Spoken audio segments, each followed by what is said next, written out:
तो आज के इस क्लास में हम लोग बात करेंगे प्रतिबिंब कितने प्रकार के होते हैं। तो प्रतिबिंब दो प्रकार के होते हैं। तो पहला होता है आपका वास्तविक प्रतिबिंब और दूसरा होता है काल्पनिक प्रतिबिंब। तो अभी तक आप लोग इसके पहले वाले क्लास ज्वाइन नहीं किए हैं तो आप इस चैनल पे प्लेलिस्ट बनी हुई है, वहां से आप जाकर के इसके पहले वाले क्लास को देख सकते हैं। तो चलिए हम लोग बढ़ते हैं आगे। कहा गया है असफलता एक चुनौती है, इसे स्वीकार करो। कहा गया है कि असफलता एक चुनौती है, इसे स्वीकार करो और कहाँ कमी रह गई देखो और सुधार करो। तो इसी के साथ आप लोग भी देखिए कहाँ कमी रह रहा है और उसको सुधार कीजिए और आगे बढ़ते रहिए। तो चलिए हम लोग देखेंगे इसके पहले वाले जो क्लास चले हुए थे वहां तक हम लोग का चला हुआ था 16 नंबर क्वेश्चन। अभी हम लोग देखेंगे 17 नंबर क्वेश्चन से। ठीक है, तो 17 नंबर क्वेश्चन में हमारा दिया गया है कि वास्तविक प्रतिबिंब किसे कहते हैं। ठीक है, तो वास्तविक प्रतिबिंब जो होती है ना उसको पर्दे पे हम लोग उतार सकते हैं। ठीक है, यानी कि पर्दे पे दिखा सकते हैं, लेकिन काल्पनिक प्रतिबिंब जो होती है उसको हम लोग पर्दे पे नहीं दिखा सकते हैं। ठीक है, तो चलिए हम लोग बढ़ते हैं आगे और देखते हैं वास्तविक प्रतिबिंब का डेफिनेशन। ठीक है, तो वास्तविक प्रतिबिंब किसे कहते हैं? जब किसी बिंदु वस्तु से आ रही प्रकाश की किरणें परावर्तन या अपवर्तन के बाद एक बिंदु पर मिलता है तो वह बिंदु उस बिंदु का वास्तविक प्रतिबिंब कहलाता है या फिर कहा जाता है। ठीक है, तो अब यहाँ पे हम लोग बढ़ते हैं आगे और देखते हैं काल्पनिक प्रतिबिंब किसको कहते हैं। ठीक है, तो अभी बोल रहे हैं ना काल्पनिक प्रतिबिंब को पर्दे पे नहीं उतारा जा सकता है। ठीक है, तो अगला नंबर क्वेश्चन, काल्पनिक या आभासी प्रतिबिंब किसे कहते हैं? जब किसी बिंदु वस्तु से आ रही प्रकाश की किरणें परावर्तन या अपवर्तन के बाद एक बिंदु से अपसरित होती है। एक बिंदु से क्या होती है? अपसरित होती है या होती हुई प्रतीत होती है, तो वह उस बिंदु को या फिर उस बिंदु को काल्पनिक या अभिसारी प्रतिबिंब कहा जाता है। या फिर ऐसे लिख सकते हैं, तो उस बिंदु को उस बिंदु का काल्पनिक प्रतिबिंब कहा जाता है। ठीक है, अब हम बढ़ेंगे इसमें नोट में। नोट में बोला गया है 1 नंबर कि वास्तविक प्रतिबिंब वास्तविक कटान से बनता है और काल्पनिक प्रतिबिंब काल्पनिक कटान से बनता है। ठीक है, यानी कि जो हम लोग को दिखता है और उस कटान से बनता है। ठीक है, यानी कि काल्पनिक जो है वो काल्पनिक कटान से बनेगा तो हमारा काल्पनिक प्रतिबिंब हो जाएगा, लेकिन अगर वास्तविक कटान से बनेगा तो वास्तविक प्रतिबिंब हो जाएगा। तो ये हमारा नोट यहाँ से हो गया क्लियर। अब हम लोग बढ़ेंगे 19 नंबर क्वेश्चन में और 19 नंबर क्वेश्चन नंबर दिया गया है वास्तविक प्रतिबिंब और काल्पनिक प्रतिबिंब में अंतर स्पष्ट करें। तो वास्तविक प्रतिबिंब और काल्पनिक प्रतिबिंब में अंतर हम लोग देखेंगे। तो वास्तविक का पहला नंबर, यह किरणों के वास्तविक कटान से बनता है। ठीक है, वास्तविक प्रतिबिंब। और काल्पनिक प्रतिबिंब जो है यह किरणों के काल्पनिक कटान से बनता है। ये बताया ना नोट में। ठीक है, अब हम लोग बढ़ेंगे वास्तविक में 2 नंबर, यह प्रतिबिंब हमेशा उल्टा बनता है। कौन सा प्रतिबिंब जी? तो वास्तविक प्रतिबिंब हमेशा क्या बनता है? उल्टा बनता है। अब आते हैं हम लोग काल्पनिक प्रतिबिंब। ठीक है, तो काल्पनिक प्रतिबिंब हमेशा सीधा बनता है। ठीक है, देखिए वास्तविक प्रतिबिंब हमेशा उल्टा क्यों बनता है? जैसे हम लोग कोई भी वस्तु को यदि देख रहे हैं, अपने आंखों से यदि कोई भी वस्तु यदि बाहर की वस्तु को देखते हैं तो हमारी आंखों के अंदर जो भी प्रतिबिंब हम बाहर देखते हैं उसका उल्टा प्रतिबिंब हमारे आंखों के अंदर बनता है। ठीक है, लेकिन काल्पनिक प्रतिबिंब ऐसा नहीं होता है। काल्पनिक प्रतिबिंब में हमारा सीधा ही बनता है। ठीक है, अब हम लोग बढ़ेंगे वास्तविक प्रतिबिंब में 3 नंबर, यह प्रतिबिंब दर्पण के सामने बनता है। ठीक है, यानी कि वास्तविक प्रतिबिंब जो है वो दर्पण के कहां बनता है? सामने बनता है। ठीक है, अब हम लोग देखेंगे काल्पनिक प्रतिबिंब में। काल्पनिक प्रतिबिंब यह प्रतिबिंब दर्पण के पीछे बनता है। ठीक है, अब हम लोग देखेंगे वास्तविक प्रतिबिंब का 4 नंबर। तो वास्तविक प्रतिबिंब यह प्रतिबिंब पर्दे पर उतारा जा सकता है, यानी कि वास्तविक प्रतिबिंब को पर्दे पे उतारा जा सकता है। ठीक है, लेकिन काल्पनिक प्रतिबिंब को लिखेंगे इस प्रतिबिंब को पर्दे पर नहीं उतारा जा सकता है। यहां तक आपका हो गया वास्तविक और काल्पनिक प्रतिबिंब में अंतर खत्म। ठीक है, तो आप ये 4 एग्जांपल यदि दे सकते हैं या फिर अंतर बता सकते हैं जिससे कि आपका ये क्वेश्चन क्लियर हो जाएगा। अब हम लोग बढ़ेंगे आगे। समतल दर्पण में परावर्तन के बाद किरण की विचलन को बतावे। ठीक है, यानी कि समतल दर्पण में यदि परावर्तन होता है तो उसका विचलन बताना है। विचलन हम लोग समतल दर्पण ले लिए और इस दर्पण पे हम लोग क्या कर रहे हैं? एक टॉर्च को जला रहे हैं। ठीक है, तो यहाँ M बिंदु से हमने एक टॉर्च जलाया तो ये देखिए कोई भी यदि आप लाइट जलाइएगा ना तो वह 180 डिग्री का कोण बनाएगा। ठीक है, यानी कि सीधी रेखा में प्रकाश जो होती है वो सीधी रेखा में गमन करती है, तो सीधी रेखा में गमन करती है तो ये 180 डिग्री पे ही चलती रहेगी। ठीक है, तो हम लोग यहाँ से देखेंगे M बिंदु से एक प्रकाश हमने डाला जिसको कहेंगे आपतित किरण। ठीक है, आपतित किरण हमारा आ रहा है और ये कितना डिग्री का कोण बनेगा? 180 डिग्री का।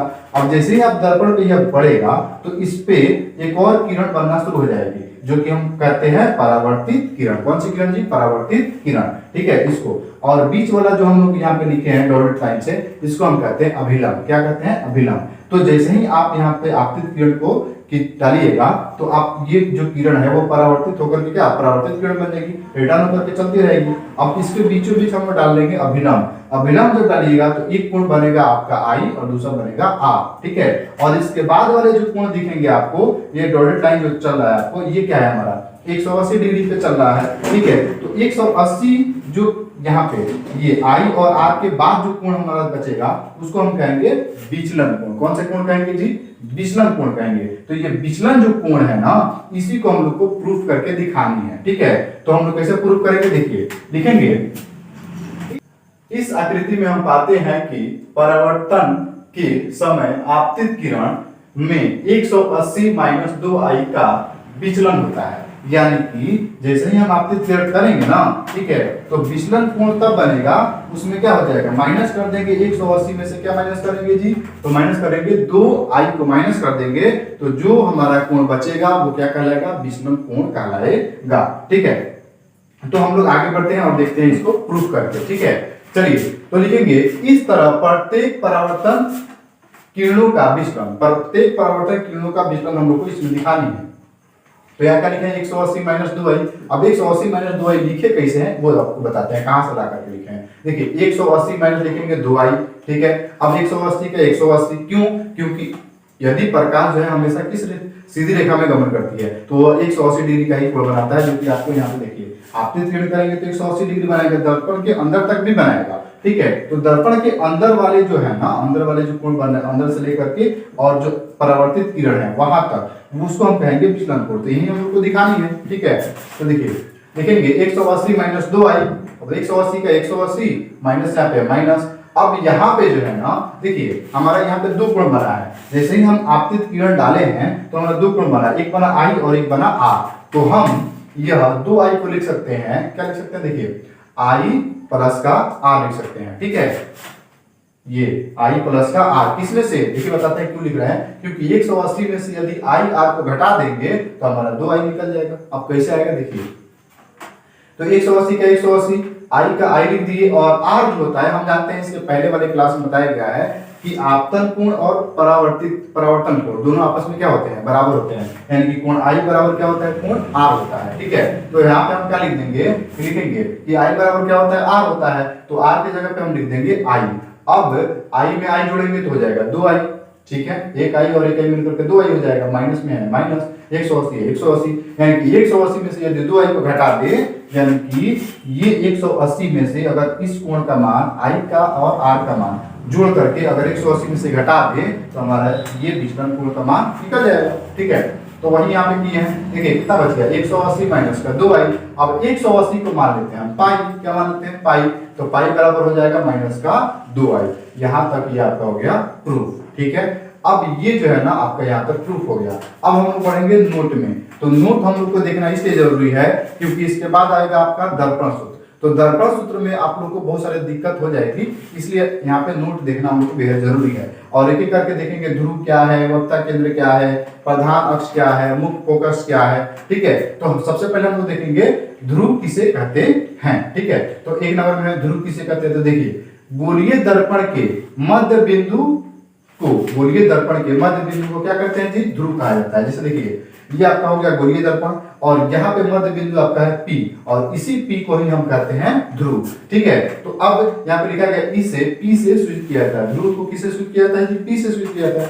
यहाँ पे नोट कर सकते हैं। अगला है वक्ता केंद्र किसे कहते हैं? तो वक्ता केंद्र गोलीय दर्पण जिस खोखले गोले का भाग होता है, यानी कि गोलीय दर्पण जिस खोखले गोले का भाग होता है उसमें केंद्र को वक्ता केंद्र कहा जाता है। ठीक है, इसे C से स्विच किया जाता है। अब देखिए कहाँ है जी आपका, इस C बिंदु को ही हम लोग कहते हैं वक्ता केंद्र। ठीक है, यहाँ पे यह गोलीय दर्पण हो गया और इस C बिंदु को ही हम कहेंगे वक्ता केंद्र कहेंगे। ठीक है, अब हम लोग बढ़ते हैं आगे। प्रधान अक्ष क्या होती है? तो प्रधान अक्ष ये C, ठीक है, यानी कि वक्ता केंद्र और आपका ध्रुव के बीच में जो दूरियां है ना, ठीक है, या फिर जो रेखा खींची गई है उसी को हम कहते हैं प्रधान अक्ष। ठीक है, तो अब हम लोग बढ़ते हैं आगे। देखिए प्रधान अक्ष या मुख्य अक्ष किसे कहते हैं? ठीक है, तो लिखेंगे गोलीय दर्पण के ध्रुव यानी कि P और वक्ता केंद्र C को मिलाने वाली रेखा को प्रधान अक्ष या मुख्य अक्ष कहा जाता है। देखिए ये आपका हो गया गोलीय दर्पण और यहाँ पे आपका C बिंदु और यहाँ पे आपका है P बिंदु, यानी कि C को कहते हैं वक्ता केंद्र और P को कहते हैं ध्रुव। ठीक है, तो C से यानी कि वक्ता केंद्र से लेकर के ध्रुव के बीच की दूरी को ही हम कहते हैं प्रधान अक्ष। तो यहाँ पे लिखा गया है जहाँ PC बराबर यानी कि P से लेकर के C तक की दूरी, ठीक है, या फिर P से C तक की दूरी जो हो जाएगी वो हो जाएगी प्रधान अक्ष। इसको नाम दे देंगे क्या, प्रधान अक्ष या मुख्य अक्ष, इसी को ना कहते हैं जी। P से लेकर के C तक का जो दूरी है उसी को हम कहते हैं प्रधान अक्ष या फिर मुख्य अक्ष। ठीक है, कहते हैं कर्म करो ऐसा की पहचान बन जाए। कहते हैं कर्म करो ऐसा की पहचान बन जाए, चलो कदम ऐसा की निशान बन जाए। यहाँ जिंदगी तो हर कोई काट लेता है, जिंदगी जियो ऐसा की मिसाल बन जाए। तो चलिए आज के लिए इतना ही, फिर मिलते हैं अगले वीडियो में, तब तक के लिए जय हिंद।